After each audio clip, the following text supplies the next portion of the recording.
kita yaitu pelatihan disiplin positif di sekolah kita SMA Negeri 2 Made Utara tanggal Kamis 15 Agustus 2024.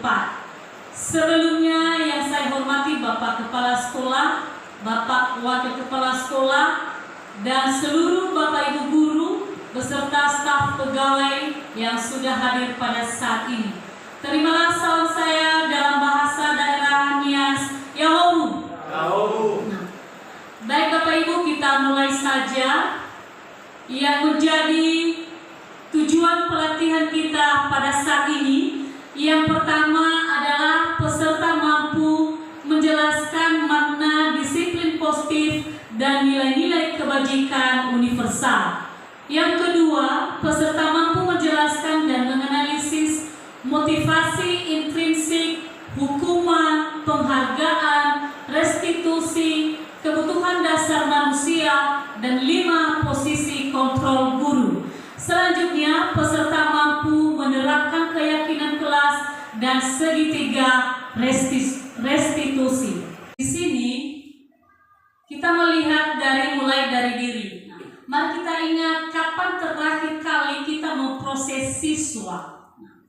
Apa pelanggaran yang dilakukan siswa tersebut? Nah, mungkin kita Bapak Ibu Guru pernah pasti memproses siswa dalam bermasalah. Nah, lanjut. Pertanyaan pemantik, apa yang Bapak Ibu lakukan kalau kita memproses siswa? Bagaimana reaksi siswa yang melakukan pelanggaran saat itu? Bagaimana perasaan Bapak Ibu? Lanjut. Oke. Nah, eksplorasi konsep. Nah, ada 6 yang harus kita ketahui. Yang pertama adalah konsep dasar, disiplin positif, dan nilai kebajikan universal. Yang kedua, motivasi intriksi, penghargaan, hukuman, dan restitusi. 3, keyakinan kelas. 4, kebutuhan dasar manusia. 5 posisi kontrol guru. Dan 6, segitiga restitusi. Lanjut. Oke. Konsep dasar disiplin positif dan nilai kebajikan universal. Disiplin dimaknai menjadi sesuatu yang dilakukan seseorang pada orang lain untuk mendapatkan kepatuhan. Apakah disiplin hanya dapat dicapai dengan hukuman? Makna disiplin menurut para ahli. Menurut Ki Hajar Dewantara, di mana ada kemerdekaan, disitulah harus ada disiplin yang kuat. Sungguh disiplin itu bersifat self-discipline, yaitu kita sendiri yang mewajibkan kita dengan sekeras-kerasnya, tetapi itu sama saja. Sebab jikalau kita tidak cakap melakukan self-discipline, wajiblah penguasa lain mendisiplinkan kita. Nah, peraturan demikian itulah harus ada di dalam suasana yang merdeka. Menurut Diane Gosen pada tahun 2001, kata disiplin berasal dari kata disiplin yang artinya belajar. Kata discipline berasal dari discipline yang berarti murid atau pengikut. Untuk menjadi seorang murid atau pengikut, seseorang harus paham betul alasan mengapa mereka mengikuti suatu aliran atau ajaran tertentu. Sehingga disiplin positif adalah sebuah tindakan yang dilakukan dengan penuh kesadaran dan tanggung jawab sebagai bentuk menghormati diri sendiri dan orang lain sekitarnya. Akibatnya, seorang siswa memahami dan mengontrol setiap perilakunya. Sebagai pendidik, tujuan kita adalah menciptakan anak-anak yang memiliki disiplin sendiri, sehingga mereka bisa berperilaku dengan mengacu pada nilai-nilai kebajikan universal dan memiliki motivasi intrinsik. Nilai-nilai kebajikan universal adalah nilai kebaikan yang diakui oleh semua orang. Ada 9 pilar karakter. Yang pertama, cinta Tuhan dan segenap ciptaannya. Ada kemandirian dan tanggung jawab, kejujuran, hormat dan santun, dermawan, suka menolong dan gotong royong, percaya diri, kreatif dan pekerja keras, kepemimpinan dan keadilan, baik dan rendah hati, toleransi, keamanan, dan kesatuan. Nah, di dalam tabel ini Bapak Ibu tersedia ada peduli. Kalau dia peduli, ada keterusterangan, kebersihan, komitmen, belas kasih, percaya diri, bertujuan, tenggang rasa, dan gotong royong. Kalau dia rajin, nah, keberanian, kesantuan, kreatif, semangat, kedermawan, kejujuran, dermawan, harga diri, dan rendah hati. Integritas, kebahagiaan, keadilan, baik hati, kesetiaan, berprinsip, bersahaja, keteraturan, kedamaian, keteguhan hati. Dan terakhir, rasa hormat, tanggung jawab, pengabdian, bijaksana, bersyukur, toleransi, percaya, lurus hati, ketegasan, dan pengertian. Nah, motivasi intriksi, penghargaan, hukuman, dan restitusi. Nah, menurut Diane Gossen, dalam bukunya Restructuring School Discipline menyatakan ada 3 motivasi perilaku manusia. Yang pertama, untuk menghindari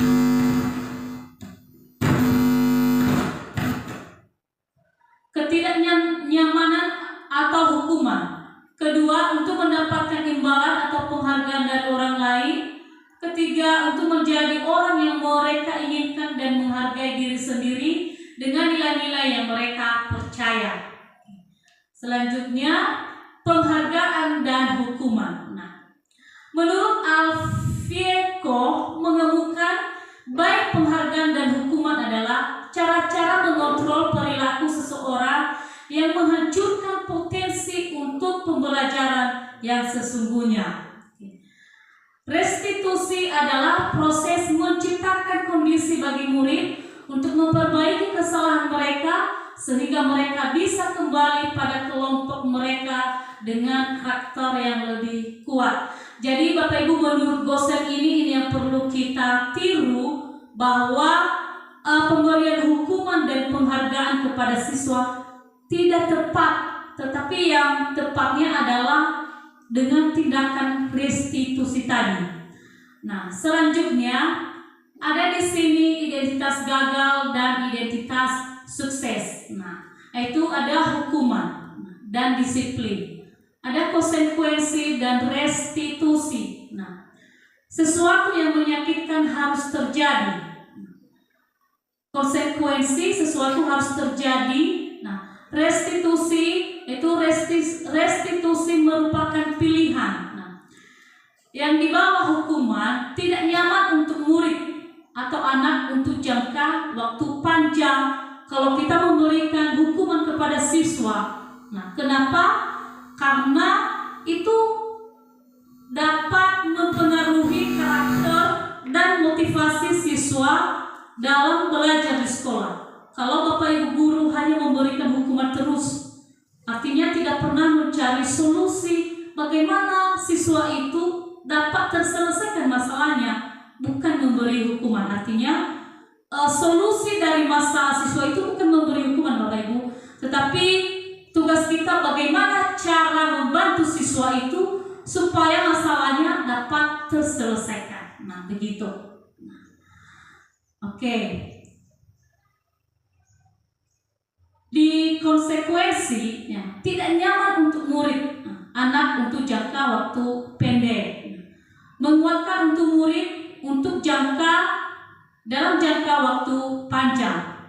Kalau dia restitusi, nah artinya tindakan restitusi ini adalah memberikan penguatan kepada siswa, bukan malah kita Bapak Ibu guru memberikan hukuman, tetapi yang baik adalah memberikan penguatan, tindakan restitusi. Nah, kalau dia hukuman, yang ketiga korban mendapatkan keadilan. Nah, kalau dia konsekuensi, korban bisa diabaikan. Nah, tapi kalau dia restitusi, korban mendapatkan ganti. Lanjut di bawahnya, hukuman, murid atau anak akan tersakiti. Nah, konsekuensi, murid atau anak dibuat nyaman.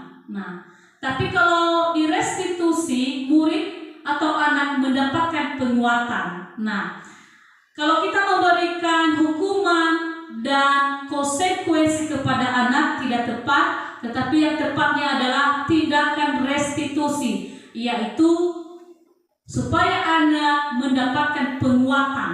Nah, bukan malah anak karakternya hancur dari tindakan kita memberikan hukuman, membentak anak, tapi maunya kita memberikan penguatan kepada anak supaya dia kembali pada posisinya yang baik, yang semula. Oke, lanjut. Seterusnya, identitas gagal.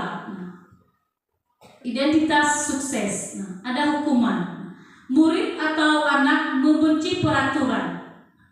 Konsekuensi, murid anak menghormati peraturan. Kalau dia bentuk tindakan restitusi, murid dan anak menghormati dirinya dan orang lain. Nah, yang paling bagus di sini Bapak Ibu mengenai disiplin. Kalau dia identitas sukses dalam bentuk disiplin dan restitusi, nah, murid dan anak menghormati dirinya dan orang lain. Tapi kalau kita memberikan hukuman, bukan lagi menghormati dirinya dan orang lain, tetapi membenci peraturan. Kalau yang kita terus setiap hari ada siswa bermasalah, kita langsung memberikan hukuman. Nah, jadi anak itu tertanam di hatinya, dia akan membenci peraturan. Kalau kita juga memberi konsekuensi, murid atau anak menghormati peraturan. Nah, begitu Bapak Ibu. Dan ada dia bentuk negatif, netral, dan positif. Nah, dari sisi hukuman, nah, awas kalau dilakukan lagi ya, nanti awas kamu. Nah, kadang kita memberikan kalimat-kalimat hukuman seperti itu kepada siswa. Kalau dia bentuk konsekuensi, lakukan apa yang saya katakan. Nah, kalau dia bentuk restitusi, apakah hal ini yang sesungguhnya ingin kamu lakukan? Nah, jadi tindakan restitusi ini yang benar Bapak Ibu. Kita memberikan pertanyaan supaya siswa itu sadar. Nah, seperti pertanyaan seperti ini, apakah hal ini yang sesungguhnya yang ingin kamu lakukan? Nah, misalnya di sekolah, apakah tujuanmu di sekolah seperti ini yang kamu lakukan?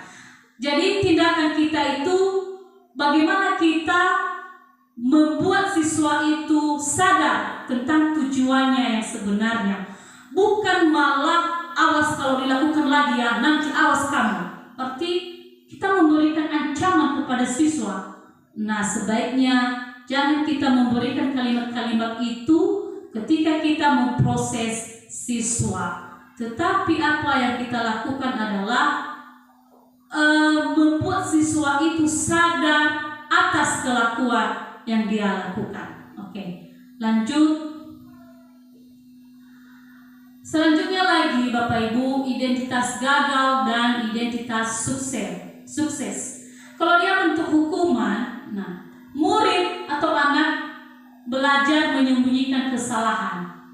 Konsekuensi, murid atau anak belajar taat pada peraturan. Tapi kalau restitusi, murid atau anak belajar memecahkan masalah. Jadi di sini dan siswa belajar bagaimana kita memecahkan masalah itu, menyelesaikan dengan baik. Bukan malah anak itu dia belajar menyembunyikan masalahnya. Kenapa? Karena kita tadi Bapak Ibu guru hanya tugas yang membentak saja, menakut-nakuti siswa.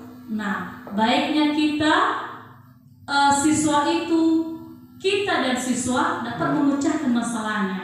Bukan mempersulit siswa, tetapi bagaimana siswa itu kita bawa supaya siswa itu sadar dengan kelakuannya.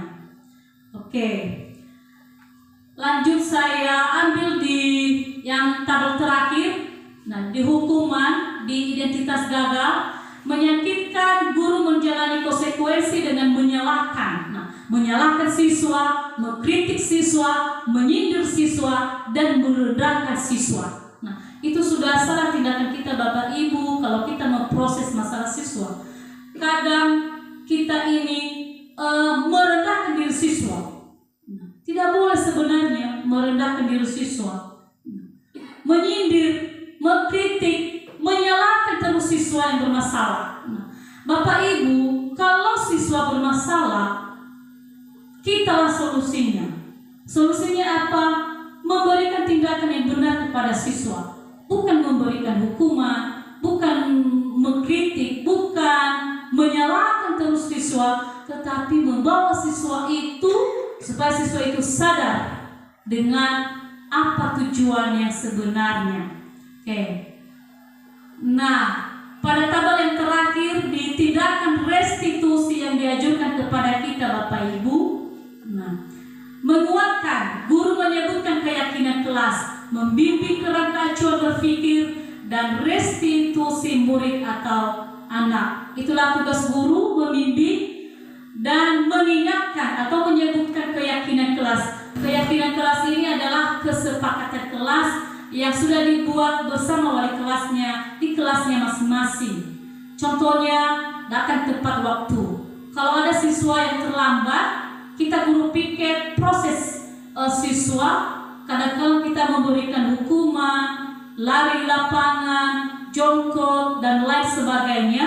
Sebenarnya itu tidak tepat. Yang seharusnya kita mengingatkan kepada siswa apa keyakinan kelasnya. Pasti siswa itu mengingatnya kembali. Bahkan dia menyebutkan datang tepat waktu. Oke, lanjut.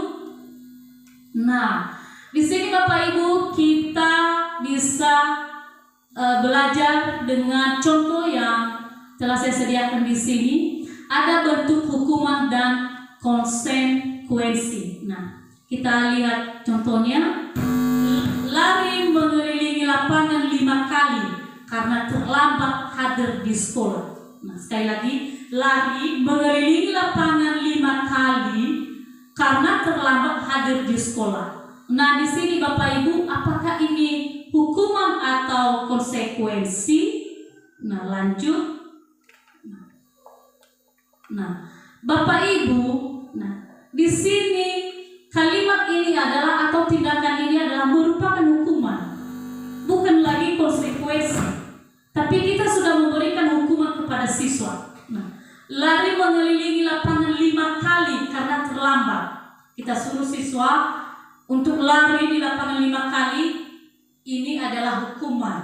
Nah, kalau boleh, jangan kita memberikan hukuman seperti ini. Oke, lanjut. Ada lagi, kehilangan 10 menit jam istirahat. Nah, sebenarnya dia istirahat, tapi kehilangan 10 menit jam istirahat untuk mengerjakan tugas karena terlambat datang dan tidak mengerjakan tugas. Nah, jadi di sini adalah tindakan yang kita berikan adalah konsekuensi yang diharapkan, bukan lagi hukuman. Nah, jadi karena siswa itu terlambat mengerjakan tugas, berarti kita berikan dia tambahan waktu biar dia mengerjakan tugasnya, walaupun dia tidak mengikuti jam istirahat selama 10 menit. Jadi ini lebih mudah konsekuensinya daripada kita suruh dia mengelilingi lapangan 5 kali. Ya, itu lebih berat. Itu sudah penghukuman kalau mengelilingi lapangan 5 kali. Tapi ini lebih mudah. Nah, kalau kita memberikan tambahan waktu untuk 10 menit biar dia mengerjakan. Nah, itu bukan hukuman Bapak Ibu. Oke, lanjut. Nah, ada lagi menggantikan kertas tugas teman yang telah dicoret-coret. Apakah hukuman atau konsekuensi? Ada siswa telah mencoret buku temannya. Nah, kalau kita menghadapi seperti itu, apa yang kita lakukan? Misalnya, siswa itu melapor kepada kita, Pak, Bu, ini buku saya sudah dicoret si Budi. Nah, apa yang kita lakukan? Oke, lanjut.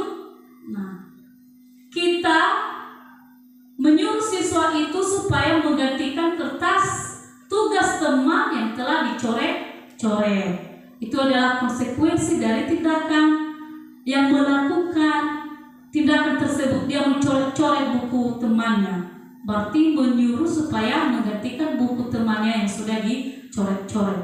Bukan lagi menghukum, misalnya harus jongkok, harus berlari keliling lapangan, bukan. Oke, selanjutnya, nah, pembentukan keyakinan sekolah atau kelas. Nah, keyakinan kelas bersifat abstrak daripada peraturan yang lebih rinci dan konkret. Keyakinan kelas berupa pertanyaan-pertanyaan universal. Pernyataan keyakinan kelas senantiasa dibuat dalam bentuk positif. Keyakinan kelas hendaknya tidak terlalu banyak sehingga mudah diingat dan dipahami oleh semua warga sekolah. Keyakinan kelas sebagai sesuatu yang dapat diterapkan di lingkungan tersebut. Semua warga kelas hendaknya ikut berkontribusi dalam pembuatan keyakinan kelas lewat kegiatan curah pendapat. Bersedia meninjau kembali keyakinan kelas dari waktu ke waktu. Nah, artinya Bapak Ibu, khusus Bapak Ibu wali kelas ini boleh kita membuat kesepakatan kelas kita di kelas kita masing-masing, atau dikatakan di sini adalah keyakinan kelas. Keyakinan kelas ini peraturan-peraturan yang kita tetapkan bersama, tetapi siswa itulah yang menetapkan apa saja kesepakatan kelas supaya kelas kita itu nyaman dan bisa mengikuti tata tertib yang ada di sekolah kita. Oke, lanjut. Nah, ada di sini tabel T ini namanya, dalam menentukan keyakinan kelas. Nah, hormat, tampak seperti atau tidak tampak seperti. Kalau tampak seperti, contohnya datang tepat waktu. Itu salah satu contoh keyakinan kelas. Selanjutnya, menyapa teman dan guru setiap hari, mengembalikan barang teman yang telah dipinjam dan mengucapkan terima kasih. Kalau dia dalam bentuk tidak tampak, sering hadir terlambat.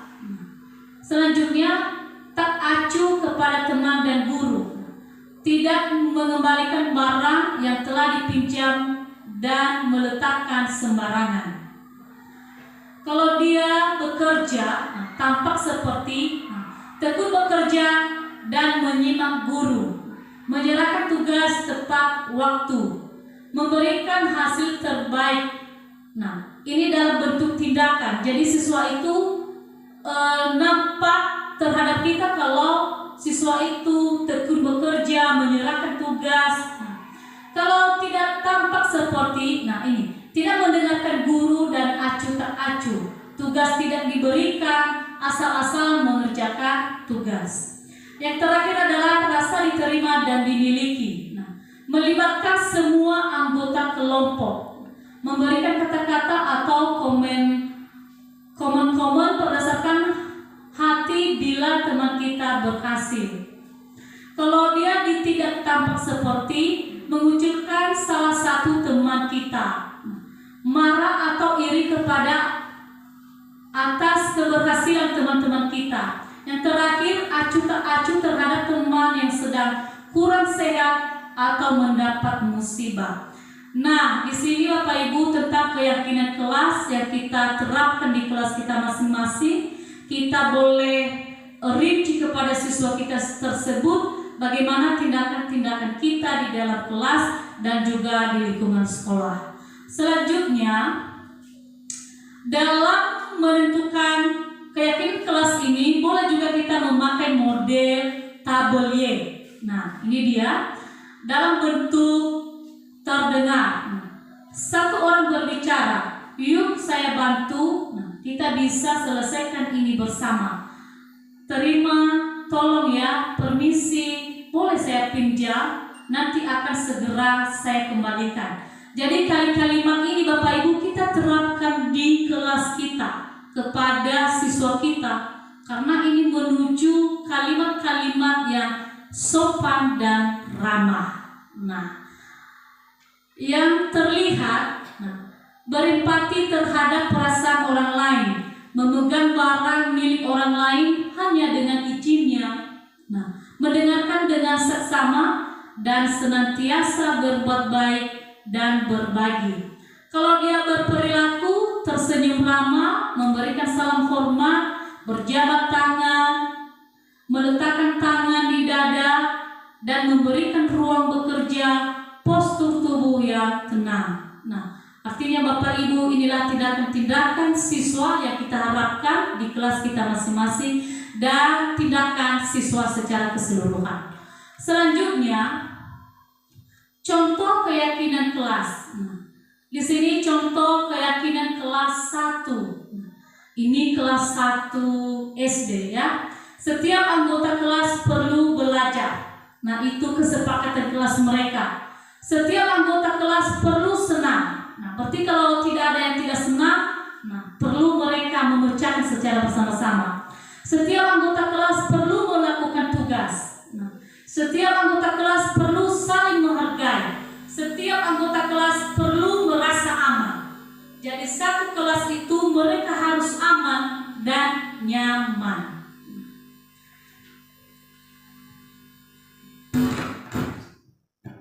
Keyakinan kelas 5, selalu bersikap positif. Berarti kalau ada yang bersifat negatif, berarti segera diselesaikan. Yang mereka harapkan adalah hanya bersikap positif. Lanjut, senantiasa menjadi diri terbaik, percaya dan menghormati orang lain serta barang miliknya, berkomitmen terhadap setiap tugas dan senantiasa membantu. Yang terakhir di kelas 7, hormat. Kami meyakini bahwa sangat penting untuk menghormati semua orang dan barang milik orang lain. Bekerja, kami meyakini bahwa sangat penting untuk mengerjakan segala pekerjaan atau mengikuti kegiatan yang telah ditugaskan. Terakhir, diterima dan dimiliki. Kami meyakini bahwa sangat penting untuk merasa diterima pada suatu kelompok dan saling peduli satu dengan yang lain. Ini adalah keyakinan kelas 7. Oke, selanjutnya prosedur pembentukan keyakinan kelas Bapak Ibu. Yang pertama itu adalah mempersilahkan warga sekolah atau murid-murid untuk bercurah pendapat tentang peraturan yang perlu disepakati di kelasnya. Jadi kita ajak semua siswa satu kelas itu supaya mereka saling memberikan ide masing-masing. Nah, apa saja peraturan yang berlaku di kelasnya. Kedua, mencatat semua masukan yang disampaikan oleh murid. Boleh kita catat di papan tulis. Selanjutnya, menyusun keyakinan kelas sesuai prosedur pembentukan keyakinan kelas. Nah, gantilah kalimat-kalimat dalam bentuk negatif menjadi kalimat positif. Kalimat negatif misalnya, jangan ada yang membawa HP. Nah, misalnya itu kalimat negatif. Kata larangan itu, jangan dilarang. Nah, kalau ada kalimat-kalimat itu sebenarnya kita ganti menjadi kalimat positif. Misalnya kalau kalimat negatif, jangan datang terlambat. Itu sudah kalimat negatif. Tapi kalau dia bentuk kalimat positif, datanglah tepat waktu. Nah, itu dia.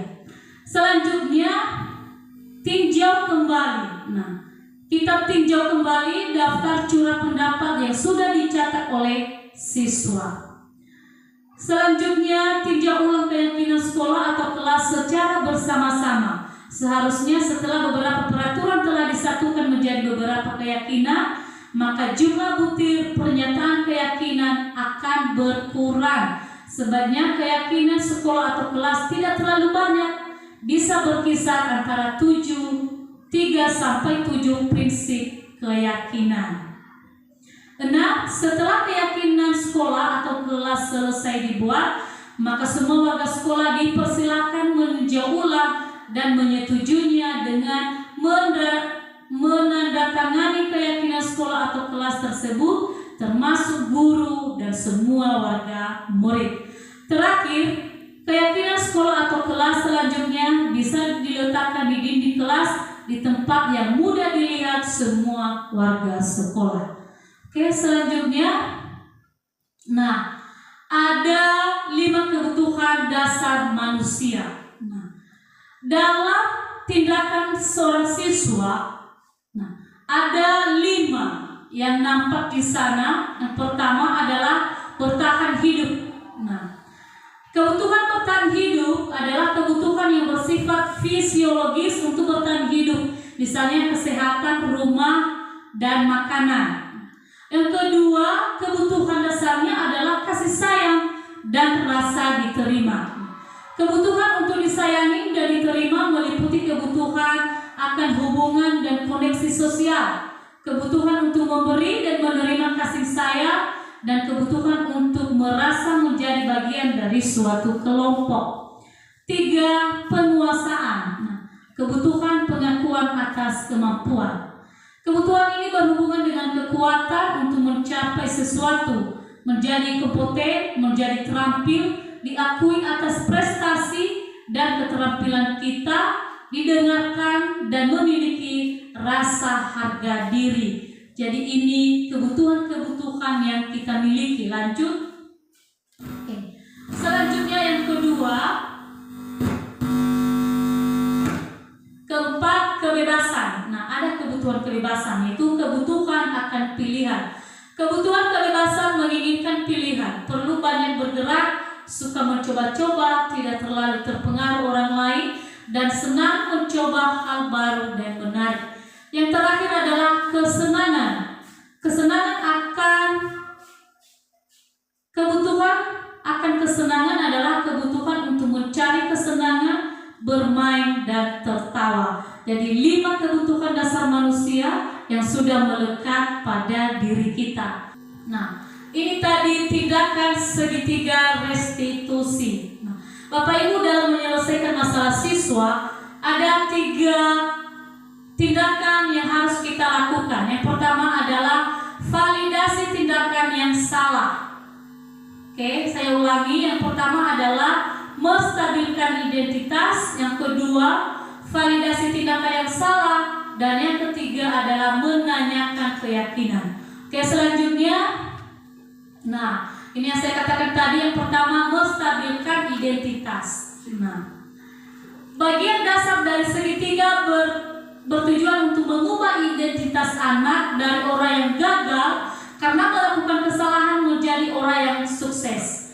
Nah, kita harus sampaikan kepada anak bahwa berbuat salah itu tidak apa-apa, tidak ada manusia yang sempurna. Saya juga pernah melakukan kesalahan. Nah, kita bisa menyelesaikan ini. Nah, Bapak Ibu tidak tertarik mencari siapa yang salah, tapi Bapak atau Ibu ingin mencari solusi dari masalah yang kamu hadapi. Kamu berhak merasa begitu. Apakah kamu sedang menjadi teman yang baik buat dirimu sendiri? Artinya Bapak Ibu, kalau ada siswa yang bermasalah, kita harus dulu mencari tahu mengapa siswa itu melakukan hal demikian. Nah, selanjutnya validasi tindakan yang salah. Nah, kalimat-kalimat yang dianjurkan untuk kita sampaikan kepada siswa yaitu, padahal kamu bisa melakukan yang lebih buruk dari ini ya. Kamu pasti punya alasan mengapa kamu melakukan itu. Misalnya siswa terlambat datang di sekolah, kita harus tanyakan kepada siswa dulu bahwa kenapa kamu datang terlambat. Bukan langsung memberikan hukuman. Misalnya kita langsung jemput kamu, seperti itu sudah tidak benar. Tetapi kita dulu menanyakan kepada siswa apa alasannya mengapa dia datang terlambat. Mana tahu ibunya butuh bantuan di rumah, ibunya lagi sakit-sakitan, mungkin tadi pagi dia sudah antar dulu di rumah sakit. Nah, jadi kita harus dulu tahu masalah siswa yang sebenarnya, bukan langsung memberikan hukuman. Selanjutnya, bayangan kita tentang kelas yang ideal. Kamu mau jadi orang seperti apa ke depan? Nah, kalau kamu mau jadi orang berhasil ke depan, pastilah kamu datang tepat waktu, tidak bandel, tidak berantak, mengerjakan tugas tepat waktu. Kenapa? Karena sudah ada tujuannya ke depan, yaitu menjadi orang yang sukses. Oke, selanjutnya, nah, contoh penerapan segitiga restitusi. Oke, ada videonya.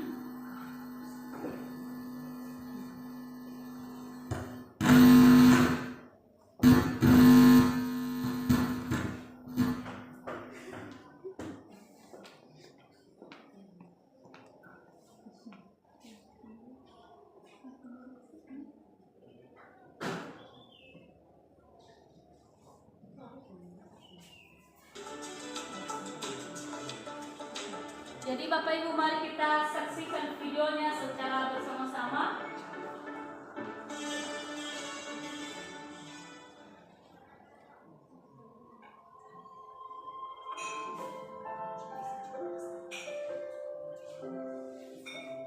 Jadi seorang siswa yang menyontek hasil pekerjaan temannya.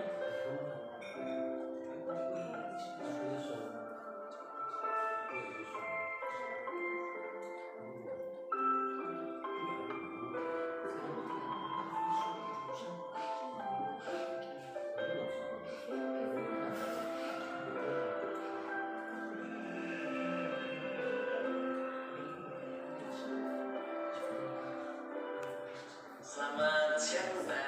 Siang, Pak. Luna sudah sholat zuhur? Sudah, Pak. Ya, alhamdulillah. Luna tahu tidak kenapa Pak Hendra panggil ke sini? Enggak tahu. Nggak tahu. Ya, Luna tadi saat ulangan waktu di kelas, Pak Hendra melihat jawaban temannya. Tadi teman sebelahnya Azumi. Luna melihat jawaban temannya atau mencontek. Betul atau tidak, Luna? Betul, Pak. Betul. Ya, mencontek itu perbuatan yang baik atau tidak baik? Ya? Tidak baik. Perbuatan tidak baik. Ya, baik. Nah, setiap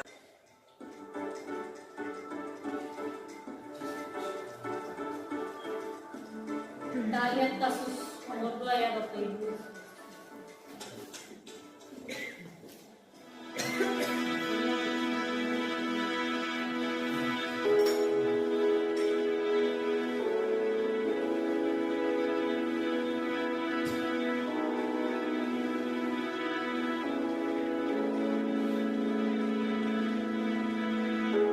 Selamat pagi, Hapsi. Enggak.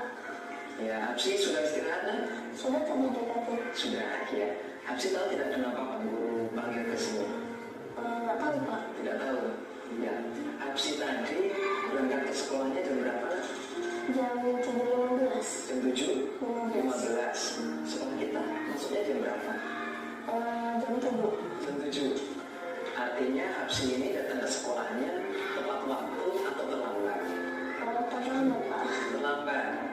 Ya, terlambat ini perbuatan yang baik atau tidak baik sih? Ya? Tidak baik. Tidak baik ya, perbuatan yang salah terlambat itu ya. Baik, setiap manusia Hapsi pasti pernah berbuat kesalahan. Termasuk Pak Hendra. Pak Hendra juga pernah terlambat saat menghadiri sebuah acara. Tapi di sini Pak Hendra bukan mau mencari siapa yang salah, tapi Pak Hendra mau membantu Hapsi untuk mencari solusi terhadap masalah keterlambatan Hapsi datang ke sekolah.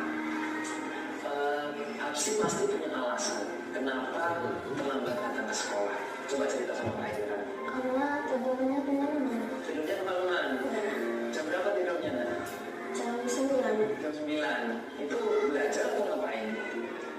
Nonton TV sama main handphone. Nonton TV sama main handphone. Akhirnya karena tidurnya kemalaman, bangunnya kesiangan. Betul. Baik, Hapsi masih ingat dengan kesepakatan kelas atau keyakinan kelas yang sudah kita buat pada pertemuan lalu?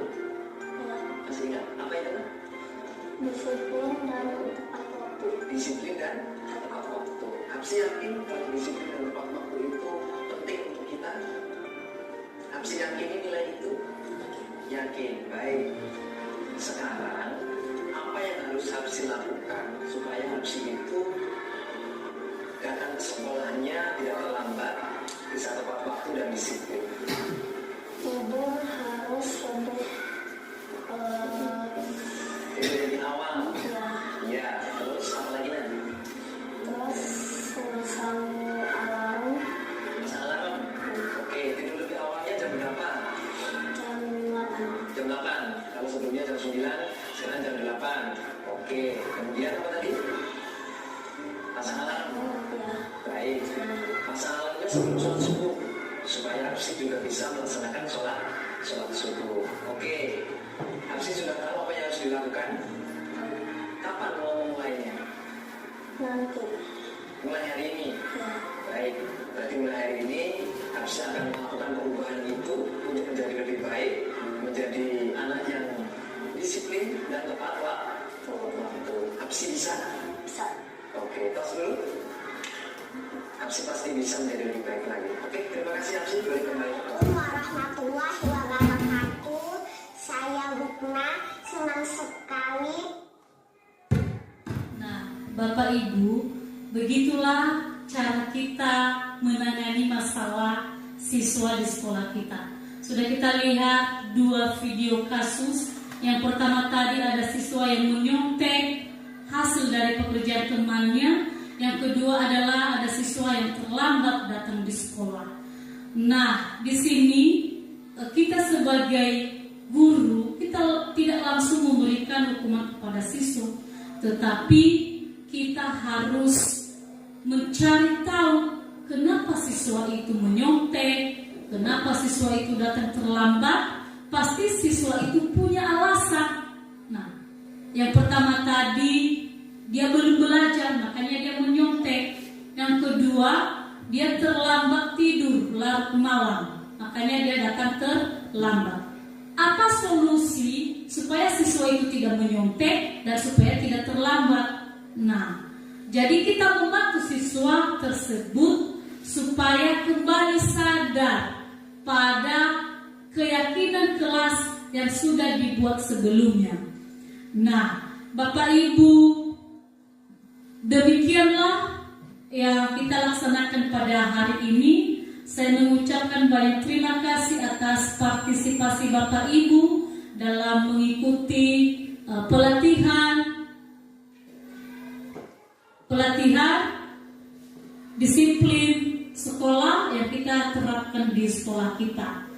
Dan sebelum saya mengakhirinya, terimalah salam saya kembali dalam bahasa daerah Nias kita. Yahoo.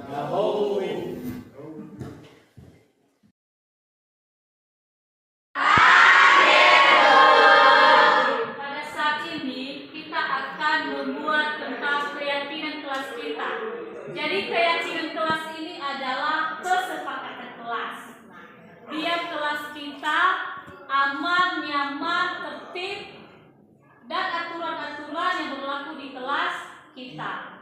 Nah, kesepakatan ini berupa aturan-aturan yang harus kita ikuti, karena ini merupakan kesepakatan kelas. Karena kita yang membuat, tidak mungkin kita melanggar dengan aturan yang kita buat sendiri. Jadi kita sendiri yang membuat aturannya. Dan marilah kita ikuti aturan yang kita buat. Tidak mungkin kita membuat aturan lalu kita melanggarnya sendiri. Nah, baik anak-anak, pada saat ini marilah kita masing-masing menyampaikan ide atau pendapatnya, apa-apa saja yang mau kita sepakati di kelas kita ini. Biarlah kelas kita ini aman, tertib, kita mengikuti disiplin sehingga kita nyaman belajar. Nah, sesuai dengan kertas yang saya bagikan itu, 1 kalimat saja kamu tulis. Nah, 1 kalimat apa saja yang mau kita sepakati. Contohnya, datang tepat waktu. Nah, contoh lain, tidak boleh membawa HP. Cari lagi contoh yang lain yang bisa nanti kita masukkan menjadi kesepakatan kelas kita atau aturan-aturan di kelas kita.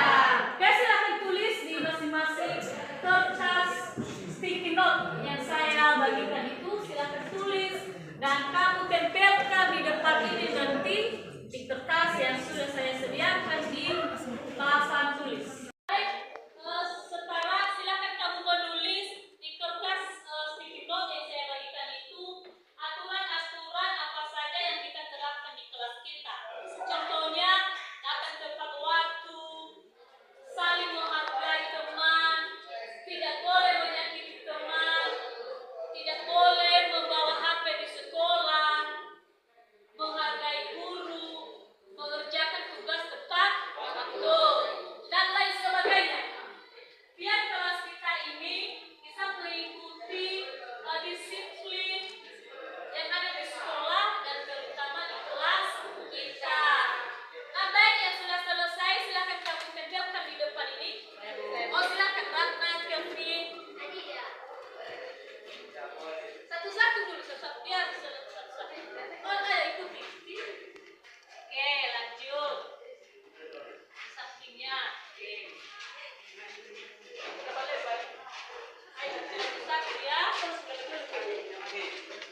Sudah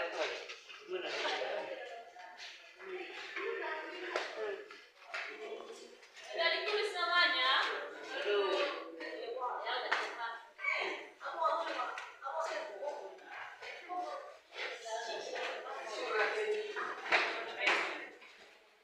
Masih ada lagi? Silakan. Ya tunggu dulu yang masih belum selesai. Ya silakan. Lanjutkan ini Pak.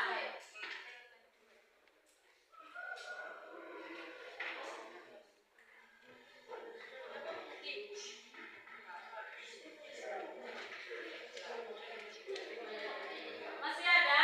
Silakan.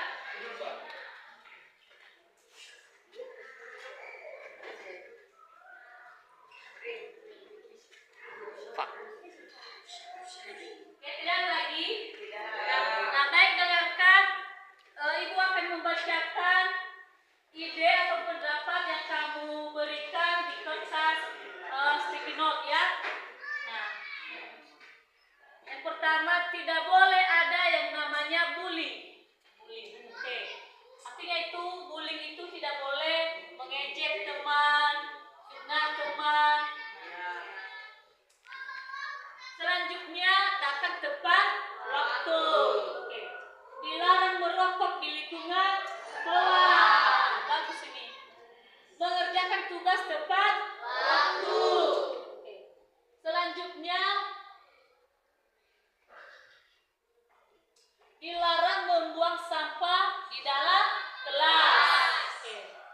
Selanjutnya tidak boleh membudidayakan bullying. Oke, bagus. Selanjutnya tidak boleh pacaran dalam kelas. Oke. Selanjutnya tidak boleh merokok di lingkungan sekolah. Oke. Selanjutnya tidak boleh membawa HP di sekolah. Selanjutnya dilarang membawa handphone tanpa seizin guru. Oke, selanjutnya menghargai setiap pendapat. Selanjutnya saling menghargai teman. Selanjutnya menghargai guru di depan jika sedang mengajar. Oke, tidak boleh cabut les, tidak boleh melakukan kekerasan. Nah, baik, terima kasih atas semua pendapat yang sudah kamu berikan. Nanti kita susun secara rapi apa saja peraturan yang kita terapkan di kelas kita. Setuju ya? Setuju. Ada kata dilarang. Dilarang membawa handphone tanpa seizin guru. Berarti tidak boleh membawa HP tanpa seizin guru. Ada tadi tidak boleh bullying. Nah, bullying ini adalah menyalahkan teman, ya kan? Mengejek teman, fitnah teman. Jadi jangan ada di antara kita yang mengejek teman. Saling menghargai. Saling menghargai. Kita berjumlah 34 orang. Nah, di sini kita hanya satu bapak, satu mama, satu keluarga. Ini kita satu keluarga, satu rumah, saudara semua. Karena saudara semua, artinya saling menghargai. Nah, jadi yang sudah kamu tempelkan ini kita jadikan menjadi keyakinan kelas. Keyakinan kelas itu adalah kesepakatan kelas atau aturan-aturan yang kita